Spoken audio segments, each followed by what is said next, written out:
action.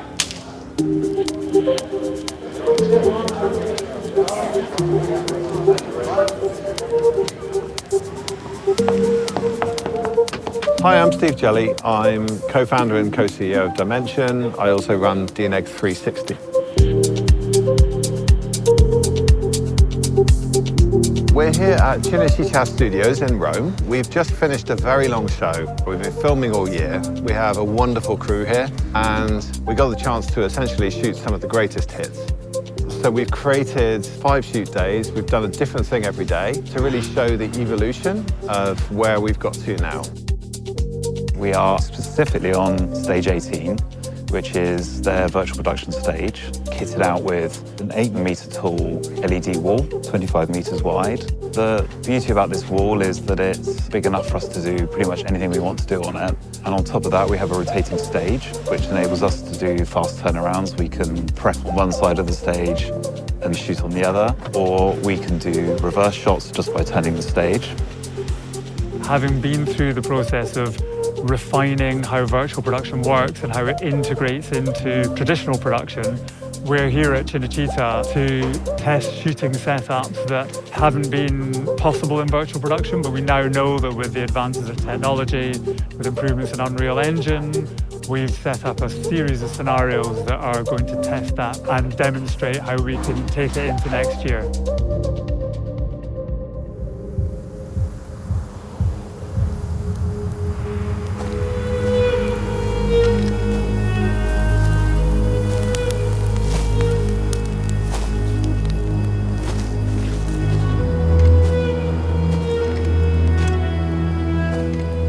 The first day, we shot an exterior scene in a cold forest where we were able to really get the sense of a true exterior.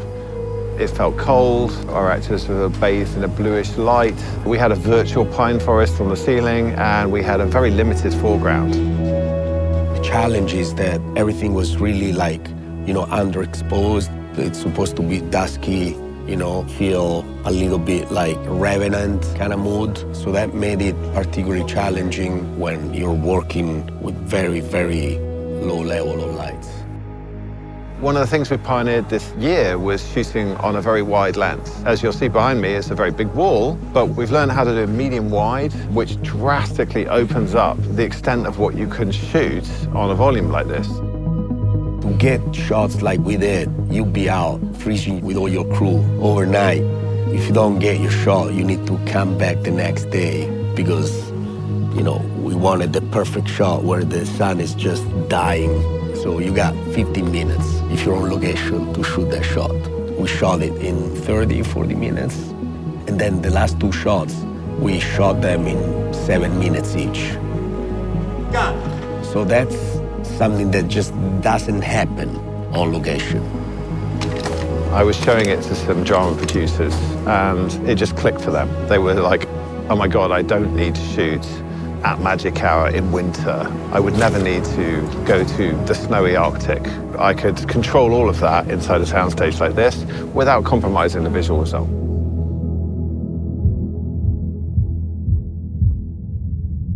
Day 2 was probably the biggest shot of the week. It was the Colosseum.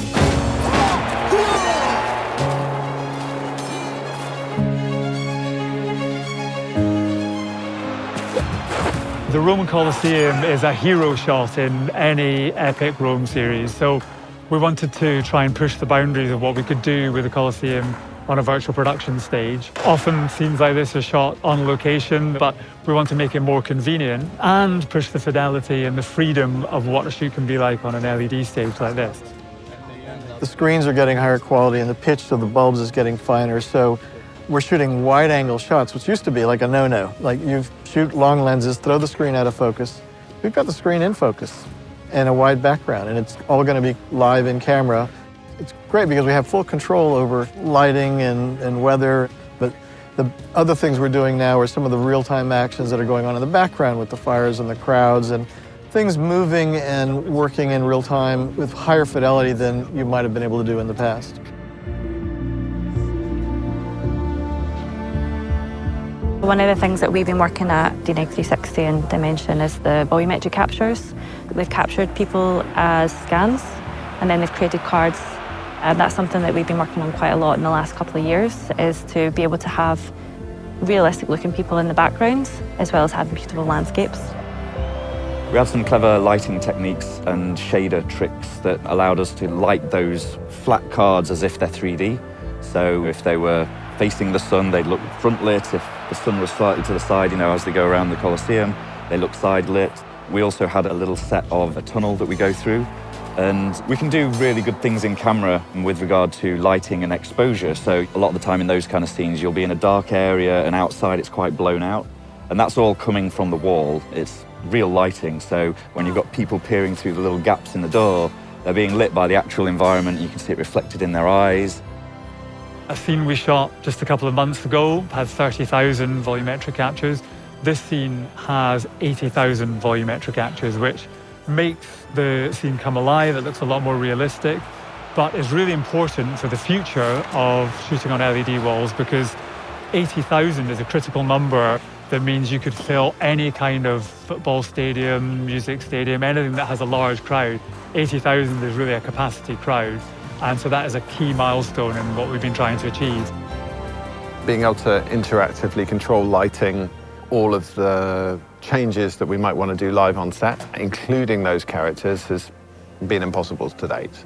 So to have got to the point where we can actually have the actual holding capacity of the Colosseum, which was 80,000 people, and then one for one have every single one of them doing their own animated movement, was a first.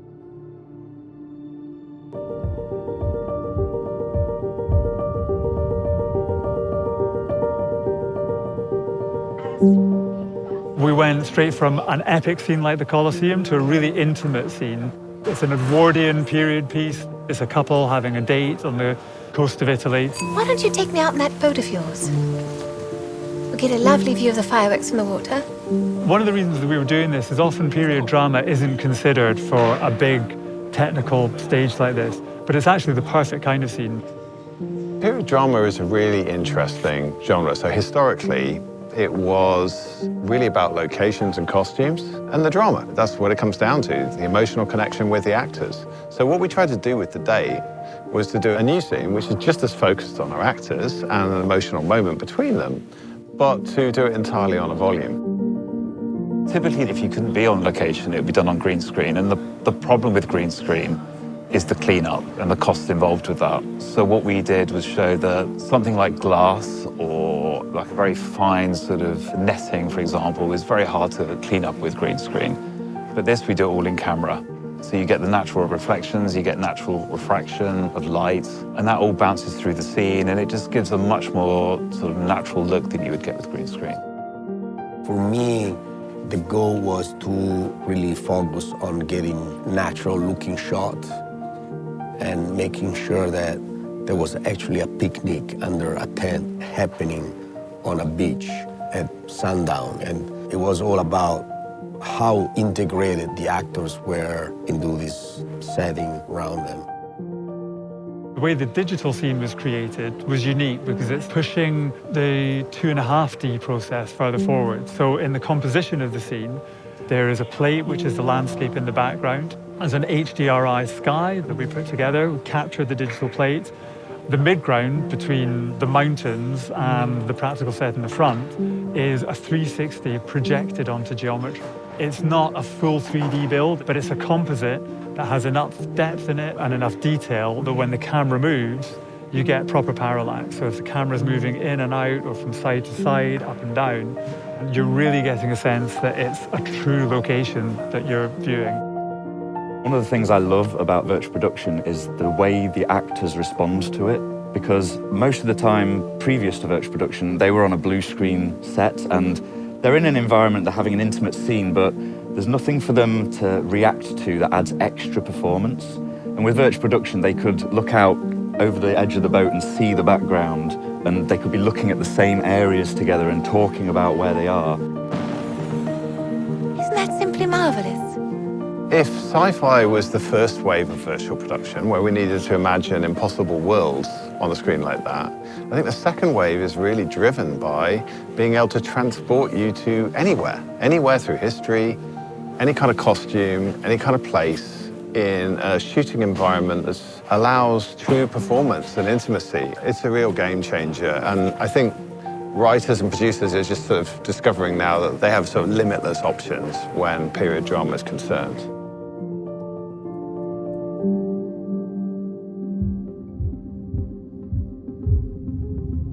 The Prism scene is set in a Roman temple, but with really interesting lighting conditions. Because it's such an interesting location with very high ceilings, really interesting windows and pillars, it's the perfect location to test advances in lighting. Prism was a day dedicated towards our technical team. We did the first in-camera test of a bunch of new technology around rendering, where we rendered using caustics and some new NVIDIA rendering technologies for the first time ever. And it really worked. It's all really about light, shadows, reflections, and beams. We're putting it in an interesting narrative.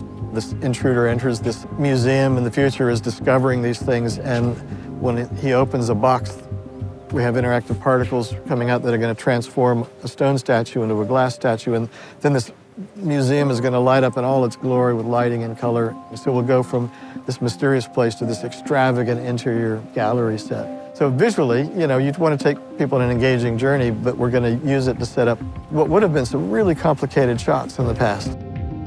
One of the cool things in this scene is they have a torch that is tracked. So it's an actual prop that the actors got in their hand, but we're tracking that, and it means that they can actually look around the scene and shine their light on the virtual scene, and it looks like, you know, they're actually there.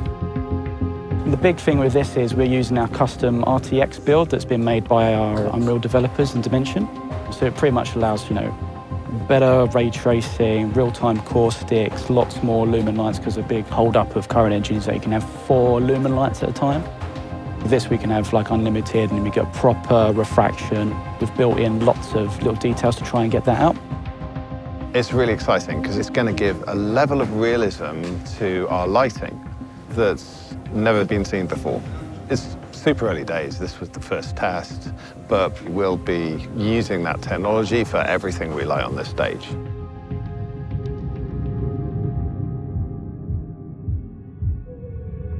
So today is the bedrock of virtual production, the driving plate.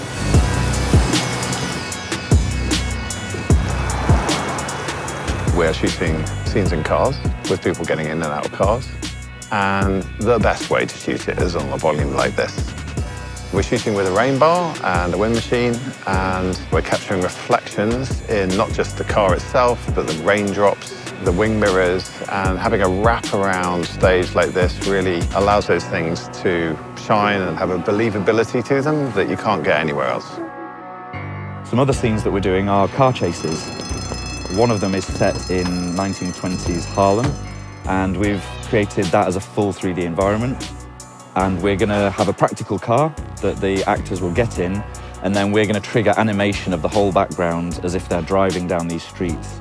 And the great thing you get with this is real reflections over all the car, over all the glass, and you get the environment out the windows. So the actors, again, will have something great to perform to. Just a little small scene to show off real-time reflections on shiny surfaces.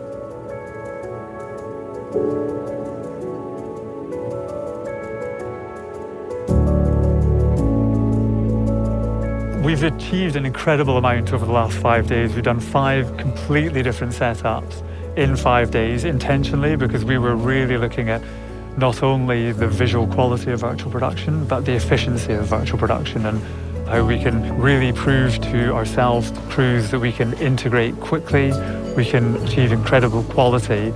But one day we're shooting the Colosseum, the next day we're shooting an intimate, dramatic period piece. The next day we're shooting a futuristic temple, and then we're moving on to do car process work, all in the space of a week. I have to say it's been a phenomenal place to work. I mean, we're here in Cinecittà, which is the home of the Italian film industry from the 30s, and we found fantastic partners to work with. The art department here is incredible. We really enjoyed the whole process, and we've made a lot of friends here, and we're going to be continuing to shoot in Italy for the foreseeable future. Cut.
Bye.